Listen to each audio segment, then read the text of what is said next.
మరిన్ని interesting movie updates ని brief గా చూద్దాం.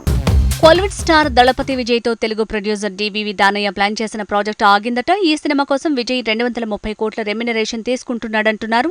అంతగా ఈ వార్త సెన్సేషన్ అయిన టైంలో కథ సెట్ అవ్వలేదని ప్రాజెక్టుని ఆపడం హాట్ టాపిక్ అవుతోంది. రౌడీ స్టార్ విజయ్ దేవరకొండతో గౌతమ్ తిన్ననూరి ప్లాన్ చేసిన మూవీ వచ్చే వారం మొదలు కానుంది. రెగ్యులర్ షూటింగ్ ని వచ్చే వారం ప్లాన్ చేసింది సినిమా టీం. ప్రేమలు ఫేమ్ మమితా బైజుని హీరోయిన్ గా తీసుకున్నట్టు తెలుస్తోంది. DJ Tillu sequel Tillu square 3 మిలియన్ల వసూళ్లతో యూఎస్లో దూసుకువెళ్తోంది. ఓవరాల్ గా ఇప్పటివరకు 145 కోట్లు రాబట్టినట్టు తెలుస్తోంది. మరో వారంలో ఈజీగా 200 కోట్ల క్లబ్లో ఈ సినిమా పడే ఛాన్స్ ఉందంటున్నారు. దుల్కర్ సల్మాన్ తో మీనాక్షి చౌదరి కలిసి చేసిన movie lucky Bhaskar, Venky Atluri making లో తెరకెక్కిన ఈ సినిమా పాన్ ఇండియా మూవీగా రాబోతోంది. ఫిల్మ్ టీం లాంచ్ చేసిన టీజర్ యూట్యూబ్ లో దూసుకువెళ్తోంది.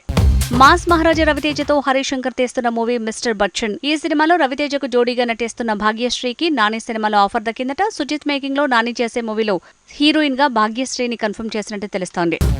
ఐకాన్ స్టార్ అల్లు అర్జున్ తో సుకుమార్ తీస్తున్న మూవీ పుష్ప 2. ఈ సినిమాలో గంగమ్మ జాతర సీన్ ని 50 కోట్లు ఖర్చు చేసి తీశారన్నారు.